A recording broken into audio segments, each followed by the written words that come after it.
En general, buenas tardes, buenas noches. Vamos a dar inicio a este webinar muy interesante de riesgo crediticio y el que le saluda es Diego Benavides. Tengo el honor de poder moderar este panel de lujo actualmente con grandes representantes del sector banca, finanzas, especialistas en riesgo crediticio.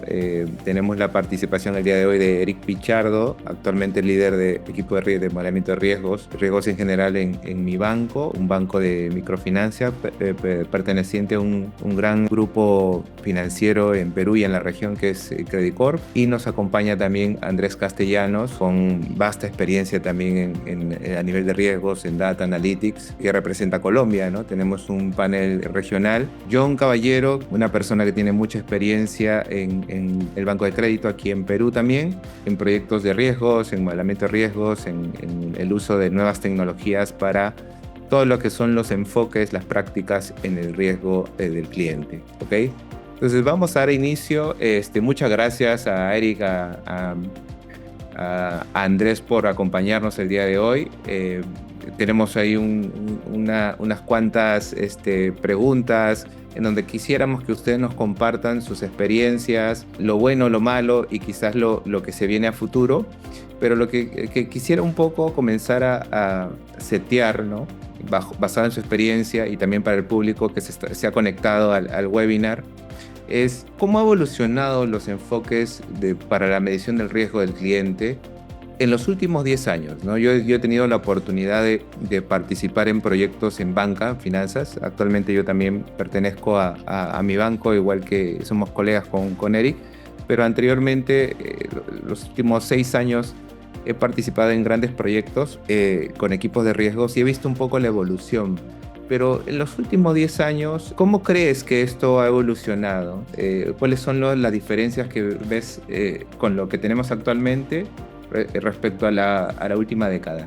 El cambio en los últimos años ha sido bastante grande. Yo creo que ha habido un cambio cultural importante en cuanto a esa medición de riesgo de crédito, sobre todo porque el proceso se ha vuelto menos operativo. O sea, esas fábricas de crédito muy grandes que antes se tenían para revisar, digamos que manualmente, las solicitudes de crédito, hoy en día han evolucionado de una manera muy importante.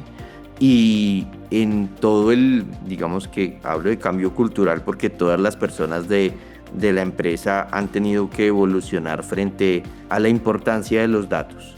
La importancia de los datos en que nos da, digamos que unas medidas más estándar nos han abierto también como la mente a la hora de poder identificar cuáles son los datos que mejor explican los comportamientos de riesgo de crédito y a darle una relevancia muy importante al monitoreo de los modelos y a lo que con ello viene la documentación y el gobierno de modelos. Entonces yo creo que en los últimos 10 años se han presentado unos cambios muy grandes al interior de las compañías para la medición de riesgo de crédito, que todo eso se ha visto alineado con la transformación digital y con tratar de darle un mejor servicio a los clientes. Sí, ahí de acuerdo con todas las herramientas digitales que fueron apareciendo. Creo que muchos, no solamente la parte de riesgos, sino otros procesos en un banco en general, han ido evolucionando.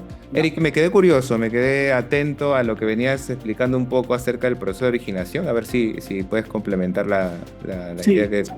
Sí, mira, básicamente lo que comentaba, cómo evolucionó las herramientas de medición de riesgo en estos últimos años. Hablaba de estas etapas porque cada etapa tiene un instrumento de medición, ¿no? Y si hablamos cómo evolucionaron en estos últimos 10 años, yo primero hablaría de la tecnología, porque todos los equipos de riesgo han cambiado la forma de trabajar.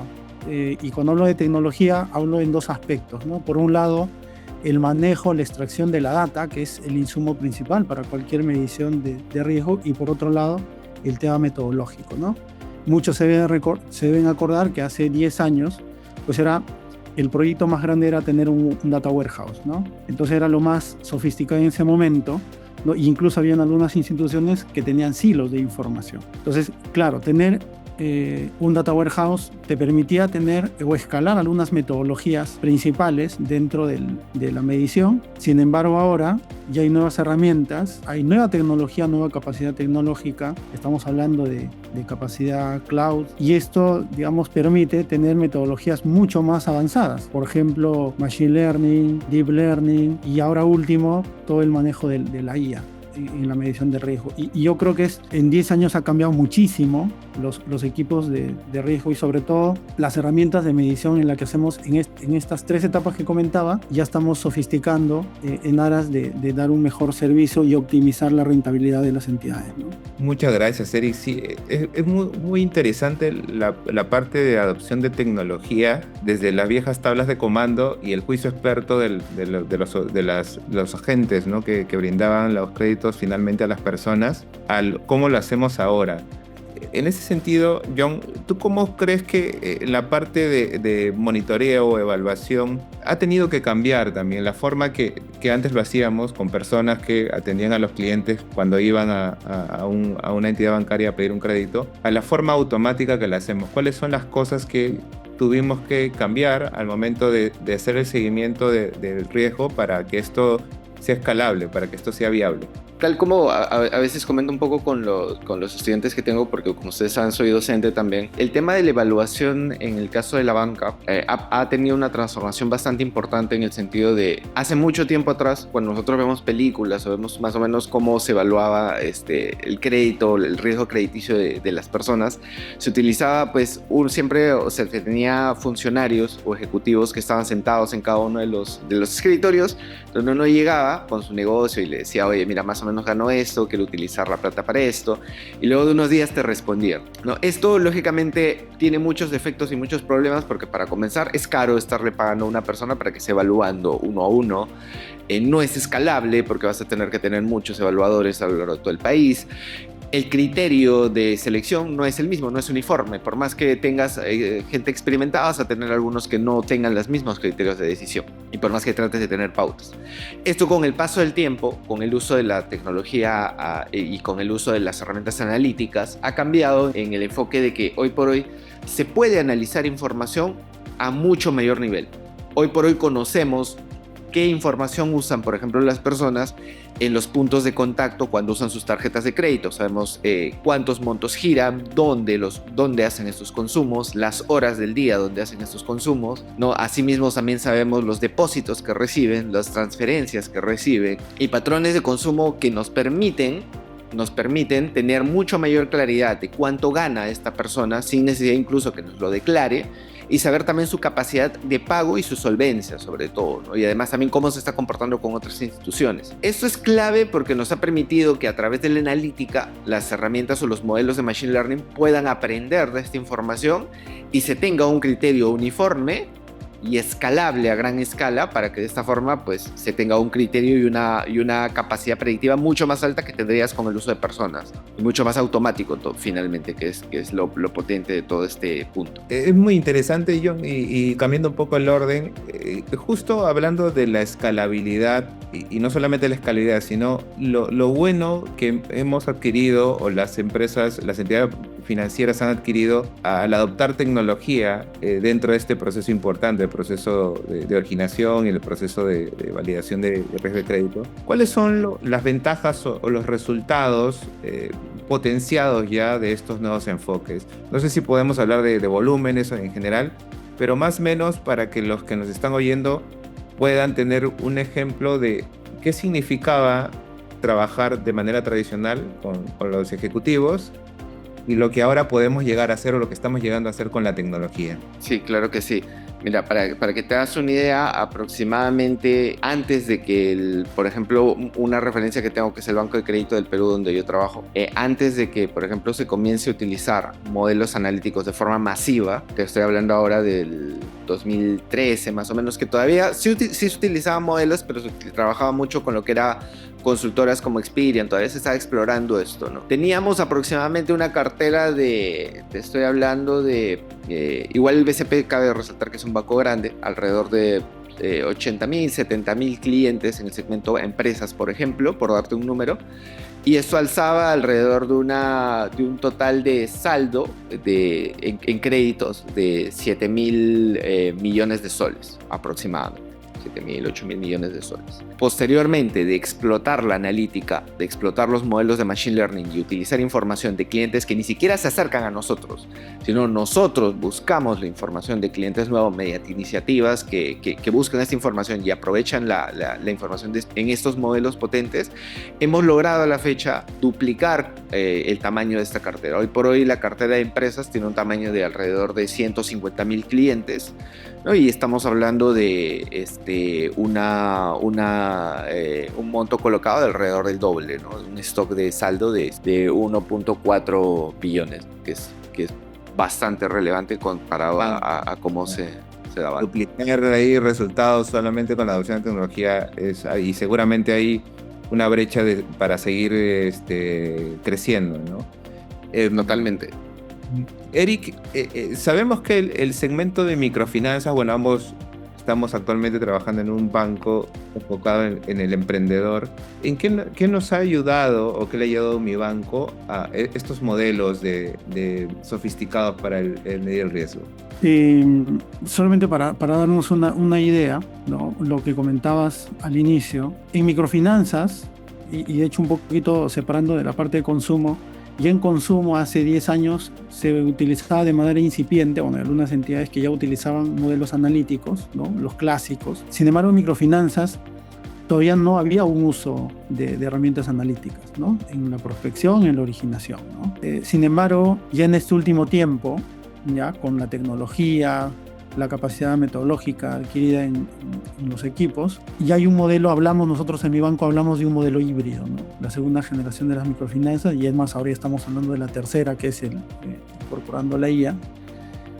Y esta segunda generación, digamos, de microfinanzas ya combina la experiencia del asesor, es decir, la visita al cliente, el relacionamiento que hay el asesor con el cliente para el conocimiento de su negocio, ¿no? de su entorno en general, para detectar si es un buen cliente, pero además tiene la analítica como un soporte. Es decir, la analítica va perfilando al cliente, ¿no? A través de muchísima información que se recopila, tanto interna, externa, incluso información de la punta, ¿no? Del conocimiento relacional que tiene el asesor con el cliente, levantar las evaluaciones de crédito, levantar también en microfinanzas se conoce mucho al cliente, su entorno, ¿no? Y eso lo traduces en información. Entonces, claro, tenemos herramientas analíticas que conocen al cliente de una forma mucho más completa y que es de gran ayuda para el asesor, ¿no? Y más o menos, si quieres más teniendo números, hace 5 años, para no ir muy atrás, hace 5 años el banco desembolsaba aproximadamente 900 millones, más o menos mensuales. Ahora estamos en niveles de 1.300 millones, por ejemplo. Y ese crecimiento te da la analítica, o sea, te da, digamos, un escalamiento muy grande porque te permite ingresar a segmentos antes no explorados o difícilmente conocidos, pero con información puedes detectar al cliente, ¿no?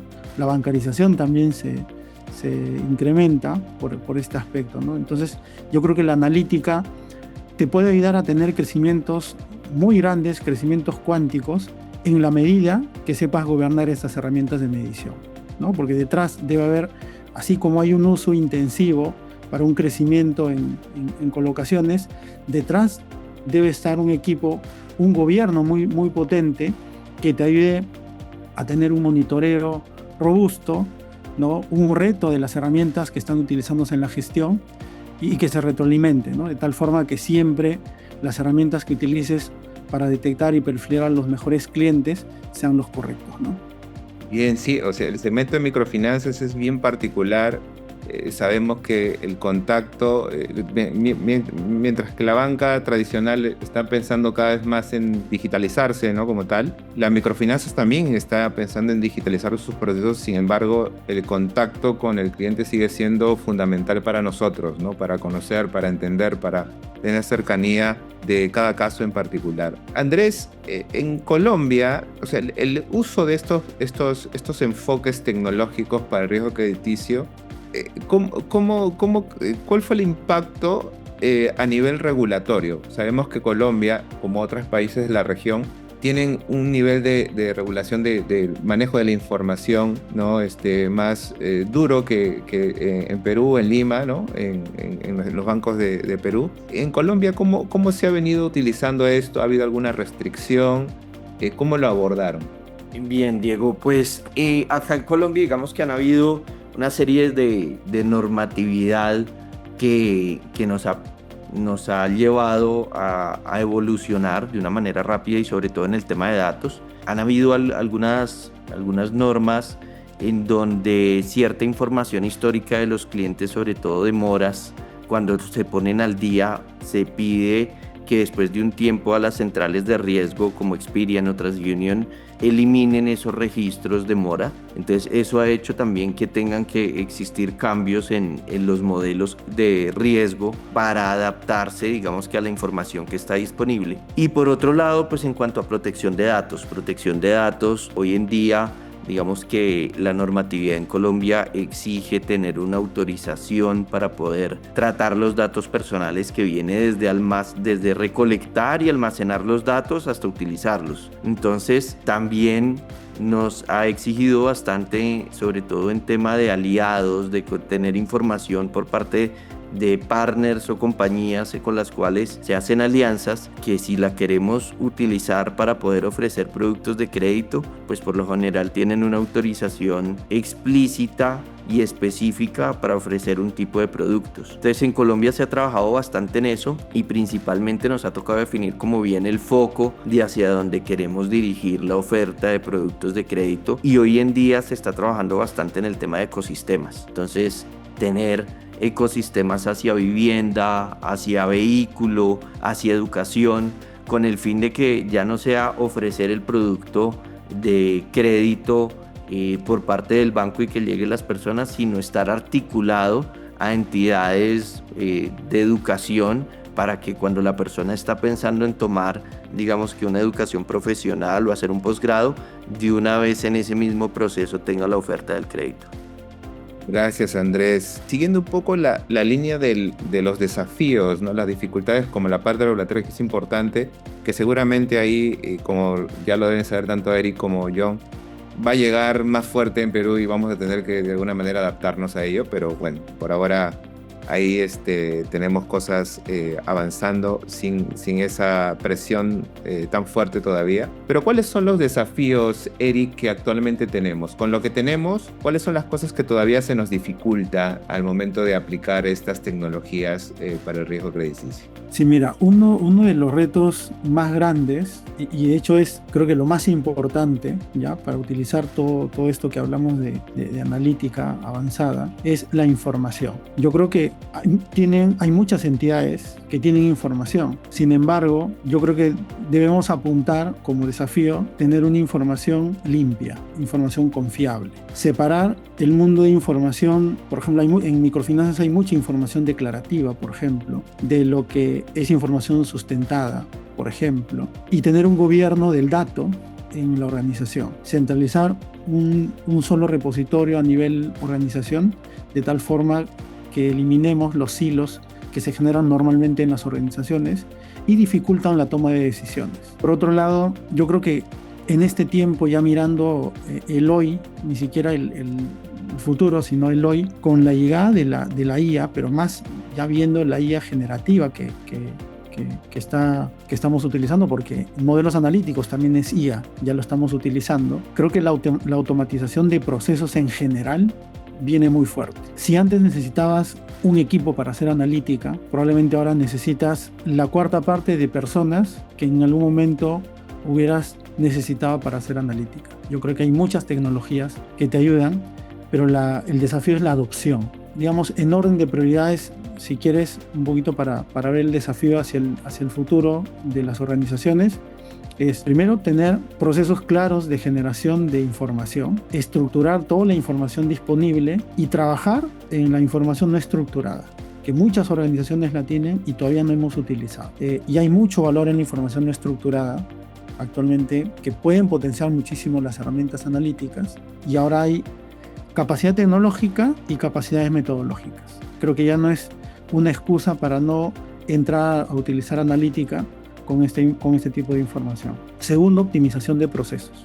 Por ejemplo, voy a poner un ejemplo claro: los seguimientos de portafolio, ¿no? Los indicadores de riesgo, los indicadores de seguimiento de modelos, por ejemplo.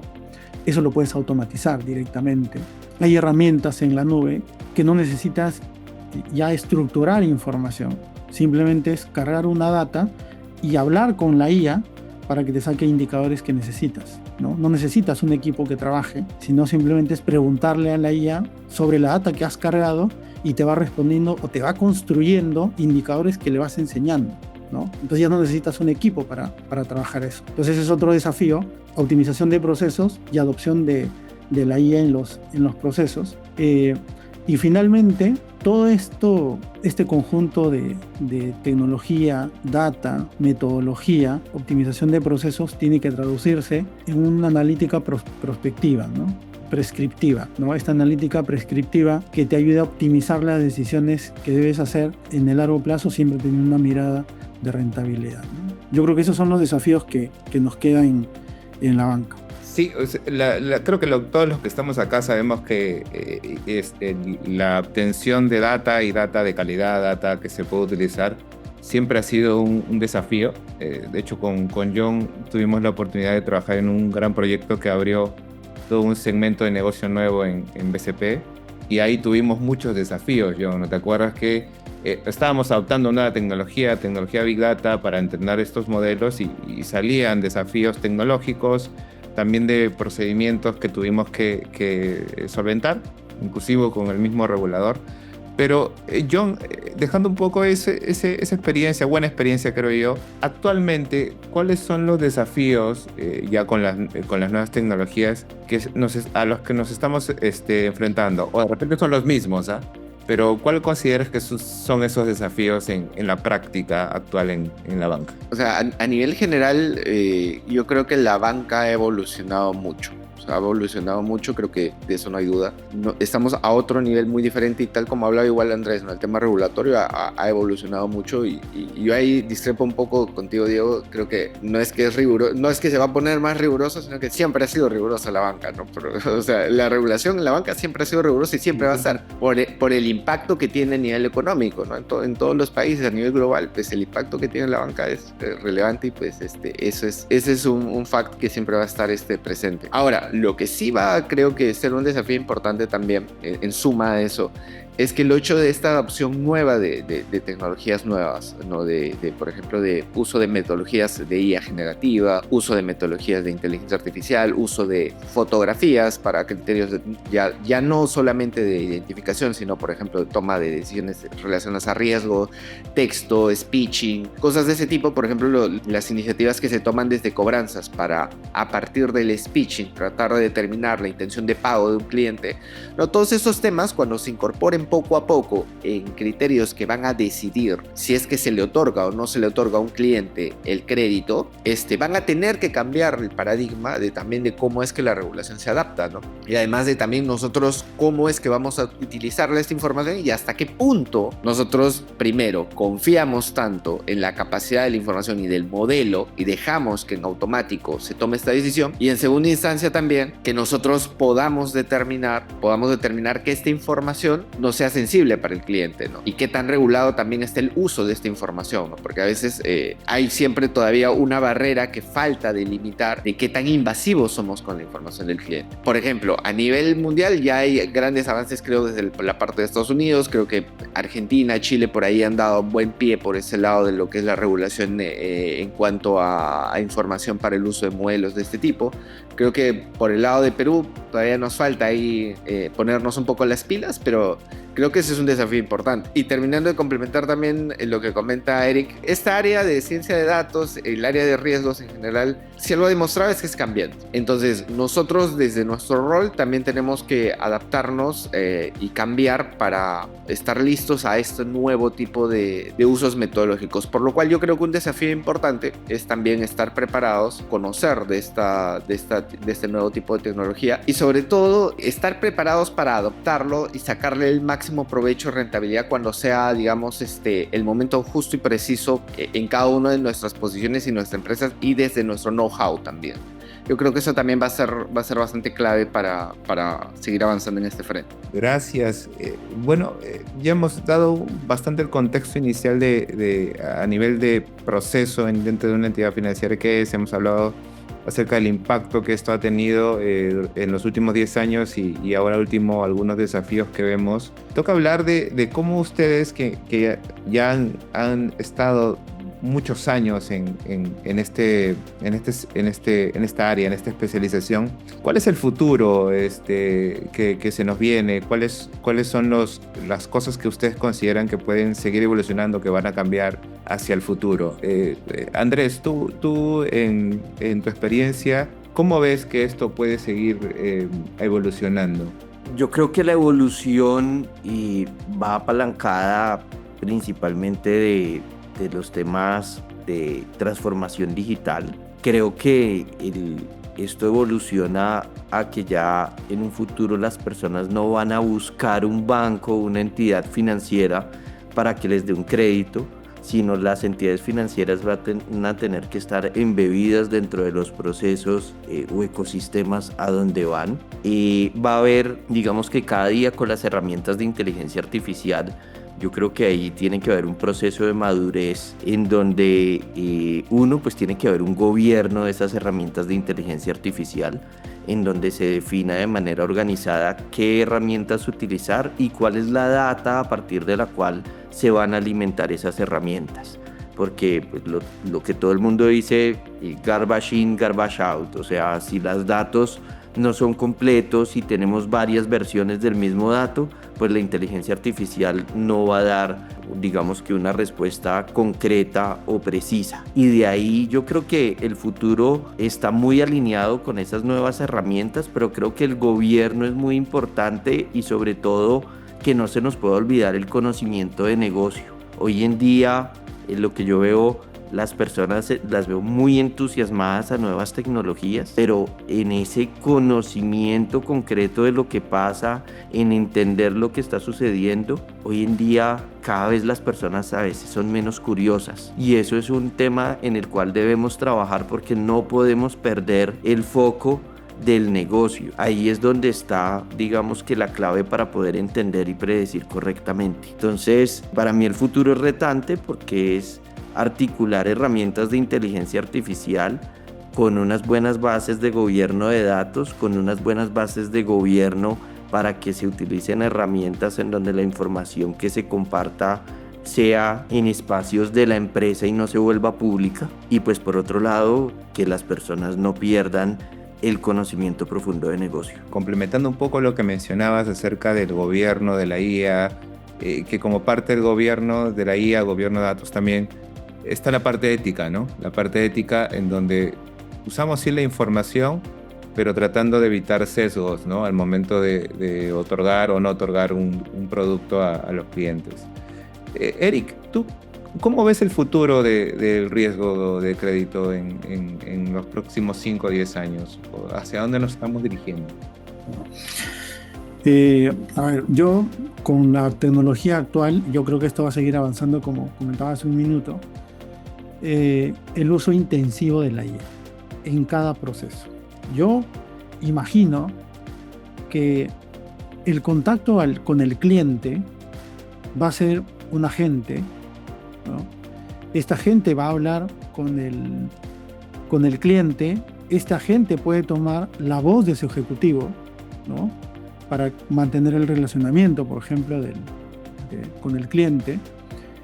Este mismo agente puede tomar la información y puede hacer la evaluación en línea, o sea, buscando toda la información leyendo todas las políticas que tiene el banco, absolutamente. Entonces vamos a pasar a una etapa donde probablemente las cosas físicas que hay ahora van a ser mínimas y las optimizaciones y las automatizaciones van a venir a través de la IA, ¿no? Eso, digamos, de cara al cliente. Y de cara al interno, digamos, a los procesos, vamos a tener, y por ejemplo, lo que te puede hacer la IA, y me imagino va a mejorar mucho más, te puede hacer diagnósticos de los indicadores que tienes. O sea, te va a hacer un resumen de tu tablero de control de indicadores de riesgos que manejas en tu empresa, ¿no? Te va a ayudar a sacar los mejores modelos, ¿no? Y dada la tecnología cloud, probablemente en la 10ª parte del tiempo que actualmente dura tu ciclo analítico, probablemente. Entonces, yo lo que veo en el futuro es un uso intensivo de la IA en cada proceso del cliente, ¿no? En originación estamos hablando de que vamos a tener IA, digamos, adaptados a hacer analítica, conversar con el cliente, evaluar al cliente. En la parte de portafolio vas a tener IA haciéndote un resumen de tu tablero de control de indicadores, dándote un diagnóstico de los segmentos que ahora no puedes granular por la cantidad de información y el tiempo que tienen los equipos, pero la IA lo va a poder hacer. Y por el lado de recuperaciones, vas a tener agentes llamando, conversando con la persona y dándoles propuestas de solución a sus atrasos, por ejemplo, a sus vencimientos, ¿no? No necesita pasar, digamos, lo que pasa ahora, ¿no? Contacta al cliente y llama al ejecutivo. Vas a tener IA sentado, un agente, dándole la solución más óptima a ese cliente de acuerdo a la información que tiene, dándole una propuesta de solución. Entonces, yo lo que veo en el futuro es que la IA va a cambiar todos los procesos, ¿no? Desde la originación hasta la cobranza, y creo que debemos estar preparados. Y la preparación nace de adoptar desde ya tecnologías de IA en la medida que se pueda, ¿no? Sí, o sea, como parte, lo mencionabas hace un minuto también, Eric, el uso de la data no estructurada, ¿no? Creo que gran parte de la información de una compañía, creo que hay una estadística antigua ya de Gartner que decía que la data no estructurada representa el 80%, ¿no? de lo que tenemos. Y la verdad es que con la nueva tecnología de inteligencia artificial generativa y que todo sea tokenizable, ¿no? Todo lo podemos expresar en una estructura o información que se puede explotar, debe enriquecer, digamos, la información que tenemos ahora, que en algunos casos es muy acotada para mejorar inclusive la prospección, la segmentación y finalmente el score, ¿no? John, en tu experiencia y en lo que tú visualizas hacia futuro, ¿cómo ves que esto va a seguir evolucionando, va a seguir cambiando? ¿Cuál es el potencial que todavía tenemos? Abriría, Diego, diciendo que estoy súper de acuerdo con lo que dice Eric, así que no voy a agregar mucho en torno a la integración que va a tener la capacidad de modelos predictivos avanzados en lo que es toda la evaluación de riesgos, etc. También lo que comentas es interesante, el uso de la información no estructurada, lo que se ha hablado, ¿no? Porque de hecho eso se hablaba desde el 2015, como tú dices, que ya se decía, oye, el futuro de la analítica, no específicamente para riesgos, para la analítica, es la información no estructurada. Hoy ya lo estamos viviendo. Y yo agregaría que creo que yo visualizo la evaluación de riesgos a futuro apalancada en estos procesos analíticos, pero también apalancados en un monitoreo en tiempo real. Es decir, que los sistemas de evaluación de los sistemas bancarios, mejor dicho, puedan insumir la información de patrones de comportamientos en tiempo real, de tal forma que el riesgo de la persona se pueda estar calculando apenas, por ejemplo, ya se sepa que, por ejemplo, has hecho alguna compra importante o has tenido, imagínate, acabas de sacar un hipotecario con BBVA, por ejemplo. Yo ya no te voy a tener la misma evaluación de riesgo que antes, pues, ¿no? Hoy por hoy hay un gap de 2 meses en los cuales yo como BCP me entero de que has sacado ese crédito. Eso ya no debería poder existir, ¿no? Eso, digamos, con el avance de la información o con la digamos, con la potenciación de esto deberíamos, yo visualizo que debería avanzar esta información. Por otro lado, también la integración de la información va a ser clave. Hoy por hoy ya se explota lo que es la información, por ejemplo, de grafos. O sea, sabes tú como empresa, por ejemplo, con qué empresas te relacionas o qué empresas, digamos, son tus relacionadas, quién es tu dueño, este dueño, qué persona tiene como cónyuge. Entonces hay toda una cadena de valor de riesgo relacionada a tu comportamiento. Esto yo creo que con el tiempo también se debe potenciar, se debe utilizar el valor de la información en real time para también potenciar lo que es la capacidad de leer el riesgo de una persona, no solamente en cómo se comporta, sino en cómo se comportan sus pares y cómo se comportan también las personas relacionadas a la empresa o relacionadas a la persona en sí. A la par de esto, pues toda esta complejidad a nivel de modelos, a nivel digamos, de estructura, no viene de gratis. También tiene que avanzar nuestra capacidad de explicar los modelos, que es algo recontra característico, como ustedes saben, de la parte de banca, de la parte financiera. ¿Cómo explicamos los modelos para cumplir todo el tema regulatorio, para estar seguros de que estamos tomando buenas decisiones? También tiene que avanzar. Hoy por hoy saben que contamos con ya herramientas buenas de Sharps, modelos subrogados, etc. Pero eso también yo creo que tiene que ser una banda de, digamos, de avance importante para poder seguir teniendo esa claridad que es tan importante para el lado de lo que es banca y riesgos en general.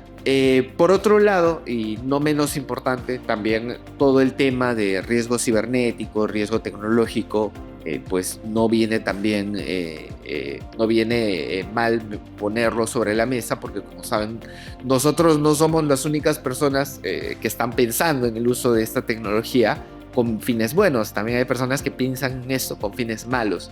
Hoy por hoy todos los malwares han avanzado con el uso de inteligencia artificial. Hay malwares tan avanzados que, por ejemplo, detectan cuando los estás buscando, cuando los estás tratando de encontrar. Entonces, hoy por hoy la vulnerabilidad que tenemos ante el robo de información es mucho más grande. Entonces, en un futuro también se tiene que avanzar en esto. Entonces, yo visualizo también un frente mucho más robusto en cuanto a lo que es el control de riesgo cibernético, el control de riesgo tecnológico, el control de riesgo ético, etc.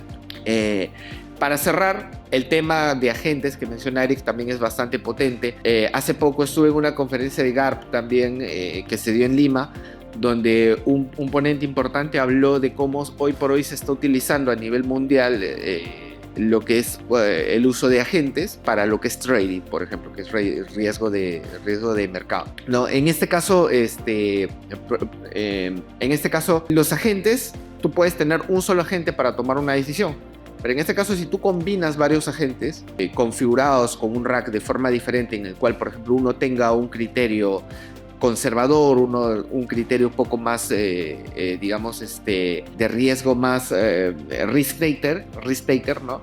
Y otro que tenga otro perfil un poco diferente, o estén especializados en diferentes criterios de decisión, pues se puede tener todo un conjunto de decisiones en los cuales estos agentes compitan entre ellos y se toma una decisión avanzada. Entonces yo creo que también ese es un frente en el cual pues el riesgo podría ir avanzando, ¿no? Que donde tengas un agente que no solamente esté pensando en cómo es que este cliente va a comportarse si le das el crédito en el momento de la admisión, sino también tengas un agente pensando en cómo se va a comportar una vez que ya está dentro de la cartera del cliente, cómo te va a impactar a nivel de riesgo dentro del portafolio, y otro que lo esté evaluando a nivel de cobranza. Entonces creo que hay mucha carne interesante de dónde se puede ir dirigiendo esto, y creo que pues el futuro pinta bastante prometedor por ese lado, Diego. Sí, me gustó esta última parte de multiagentes expertos a nivel de riesgos, porque en realidad en los proyectos de guía que estamos trabajando, sí hablamos de orquestación de agentes, pero que son especialistas en producto, ¿no? Algunos que solamente responden consultas, pero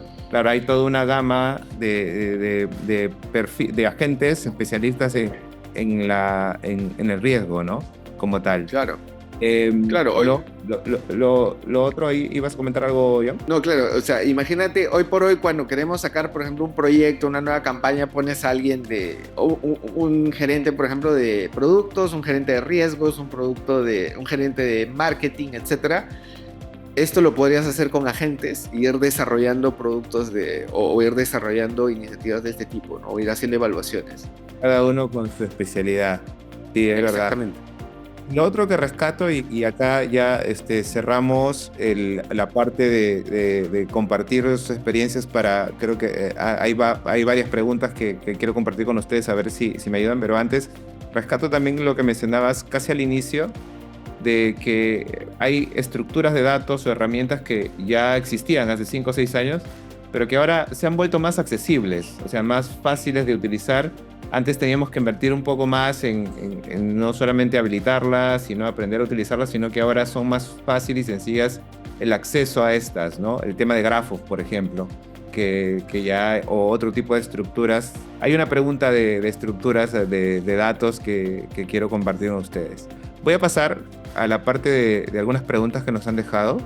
Dice la primera: ¿cuál ha sido la experiencia con los modelos de riesgo de crédito en las microfinanzas, considerando que la información es limitada de los clientes por ser informales?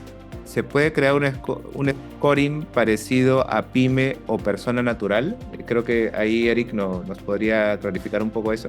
Sí, como comentaba, yo creo que el primer trabajo es separar la información que no sirve, o sea, evitar las correlaciones espurias que hay muchísimo en microfinanzas, y puedes generar un modelo analítico. Evidentemente, pueden haber algunos segmentos, pero muy pequeños, ¿no? Por la experiencia, que son difíciles de perfilar porque tienen poca información, pero en general todos los segmentos, o sea, si hablo de un 100% de segmentos que tengo, el 80%, 85% pueden ser modelables, o sea, podemos generar modelos de scoring para ese tipo de clientes. Ahora, sí tener en cuenta, y eso es un poquito ya más de experiencia, tener mucho cuidado con información declarativa, ¿no?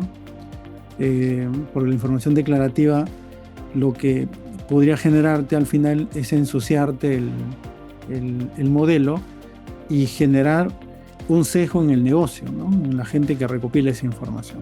Entonces, salvo eso, yo creo que es súper potente utilizar un modelo analítico, ¿no? En los segmentos.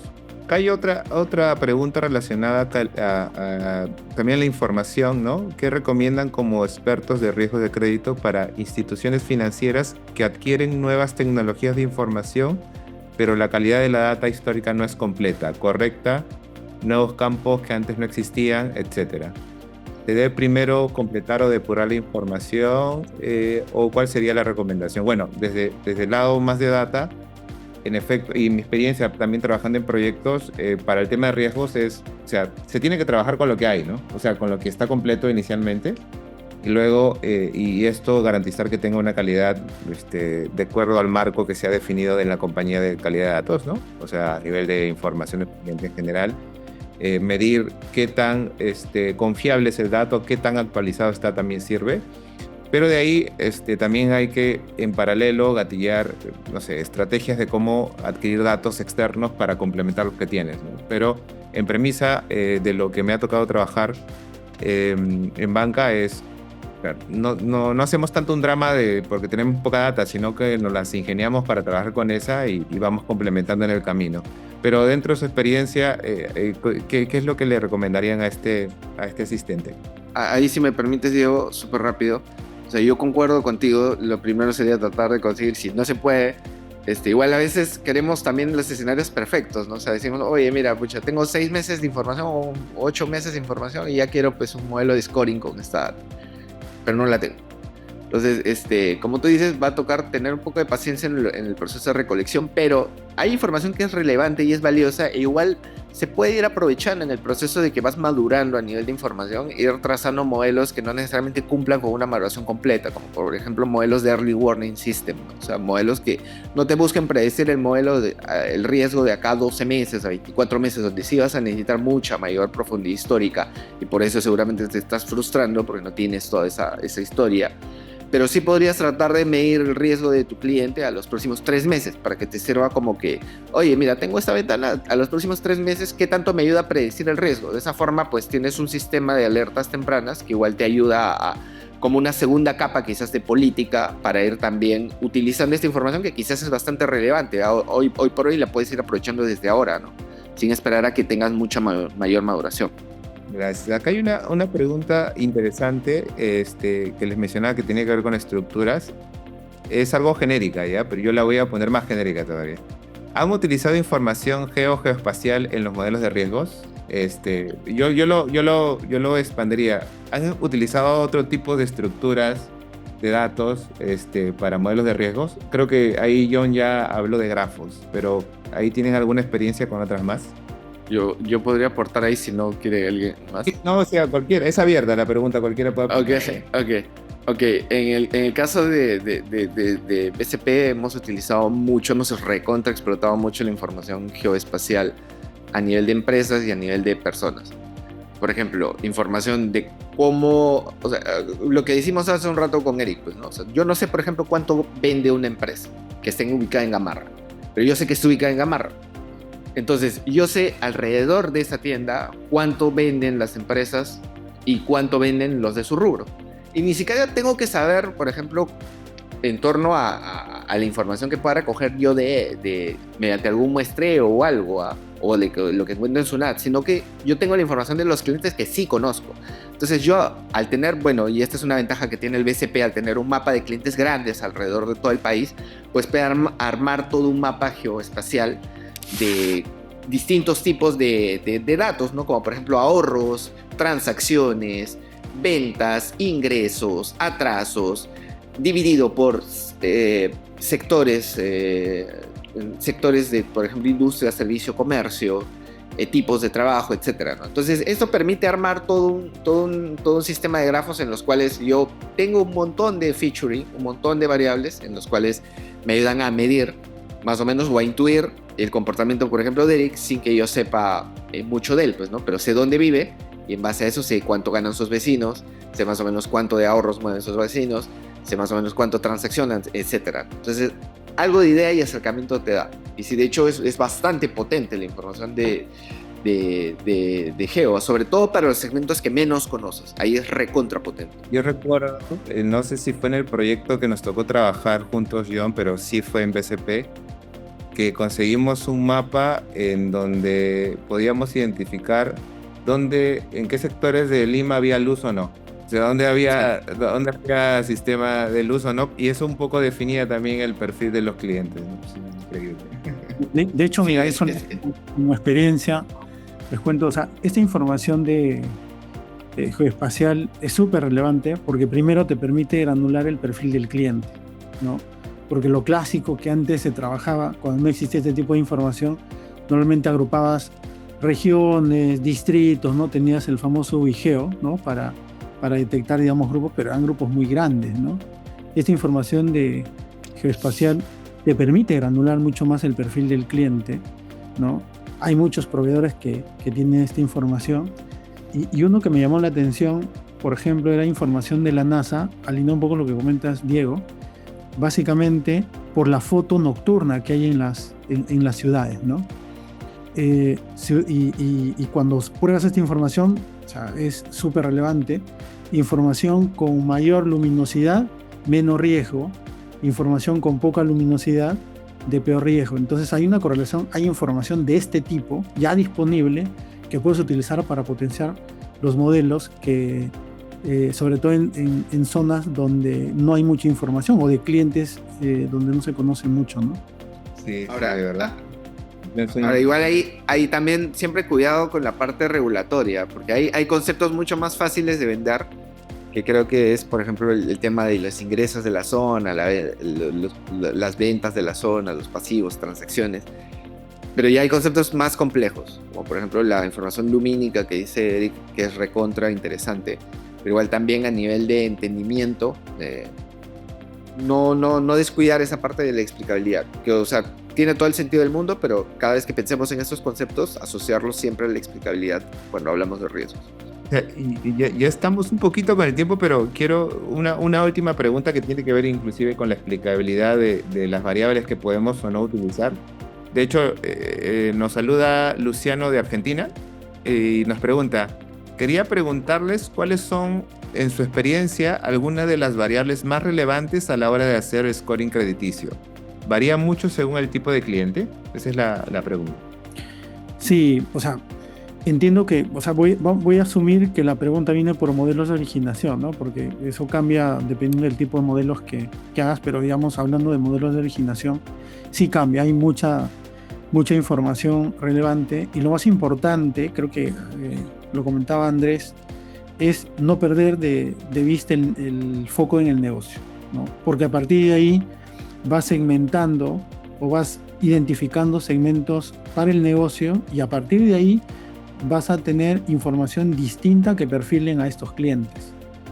Y pareciera un poco ilógico quizá cuando utilizas incluso modelos de Machine Learning, que deberías subsegmentarte muy bien. A veces no ocurre por las señales, digamos, o las muestras o las poblaciones muy pequeñas que hay al interior, no hay señales suficientes para el modelo general. Sin embargo, si logras segmentar, vas a lograr que tengas variables específicas en cada segmento. Y solamente tipo de variables hay de todo. Una variable que, por ejemplo, funciona muchísimo en el mundo informal, por ejemplo, es el tipo de vivienda, por ejemplo, ¿no? Que es una variable muy, muy, muy importante. Y otras hay N información ya dependiendo del featuring que manejes en la entidad, ¿no? Bien, nada, estamos ya en el tiempo. Yo quería, igual hay varias preguntas que han quedado en el Q&A. Yo voy a compartir de repente ahí con los expertos luego ya en off estas preguntas para que nos brinden sus comentarios al respecto y de ahí los vamos a publicar seguramente en alguna de nuestras publicaciones de Acción Latam. Quiero agradecer a Eric, a Andrés y a John por su disponibilizar este tiempo para la comunidad en coordinación con CIO Latam. Un gusto poder conversar con ustedes este tema particularmente a mí me apasiona esto, pese a que no he trabajado directamente en riesgos, pero sí con ustedes ahí como aliado. Gracias, Andrés, también por unirte a este foro en este momento de local casi peruano, pero nos acompaña compartiendo su experiencia también. Y en general, gracias a las personas que se han podido conectar. Hay mucho que hablar. Cuando comenzamos a estructurar esto, y no me dejarán mentir, pues se abría mucho el tema y seguramente va a haber a futuro otros espacios con temas más específicos de riesgo y cómo estábamos utilizando las nuevas tecnologías, los datos no estructurados para potenciarlos. Pero por ahora tenemos que decir adiós. No sé si quieren cerrar ustedes con algunas palabras finales, chicos.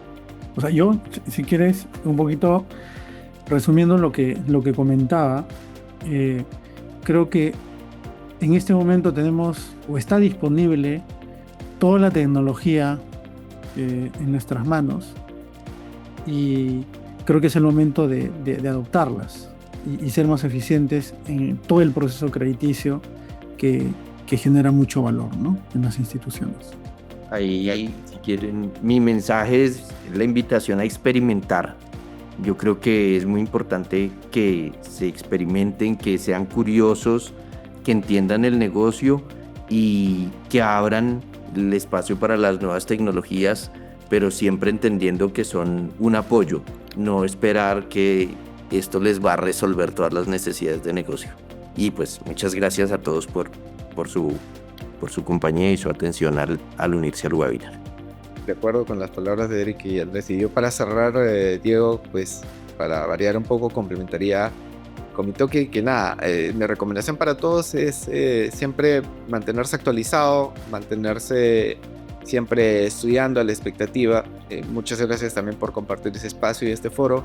Creo que el tema de la IA, como ustedes saben, se soporta en mucho estudio, en estadística, en programación, en matemáticas. Entonces, digamos, en riesgos, sobre todo, porque estamos hablando de riesgos.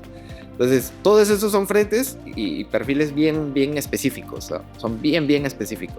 Entonces, si a alguien le apasiona esto, si a alguien le gusta, digamos, o quiere continuar desarrollándose en esta rama profesional, primero decirles que es una comunidad no tan grande. Bueno, hay pocos profesionales, creo, específicos en analítica y en riesgos, lo cual hace que digamos, sea un perfil bastante interesante, e invitarlos a mantenernos conectados. O sea, creo que espacios como estos abren un poco la comunidad y son buenos para estar en contacto, ¿no? O sea, hay creo que foros a nivel internacional fuera, pero también estos espacios a nivel nacional, a nivel un poco de LATAM, son recontra necesarios para conectar con perfiles de este tipo. Entonces, Diego, pues que siga habiendo espacios como estos para mantenernos conectados, pues. Y muchas gracias nuevamente por el espacio y el tiempo a todos. No, de todas maneras, en el CIE LATAM tratamos de darle más espacios ya a temas más específicos. Honestamente, creo que ha sido para mí un golazo tenerlos, para mí por lo que me apasiona el tema y me gusta hablar con ustedes, ¿no? Tanto con John y con Eric de estos temas. Creo que fue una excelente idea poder armar este espacio. Y nada, a futuro seguramente se unirán más. Concuerdo contigo que la comunidad que tiene esos dos skills es bastante acotado. Y nada, pero de los pocos se aprende un montón. Así que gracias a ustedes, gracias a los asistentes y gracias al CIE LATAM. Nos vemos en el siguiente webinar que seguramente también estará muy interesante para todos. Buenas noches, nos vemos. Chao, chao.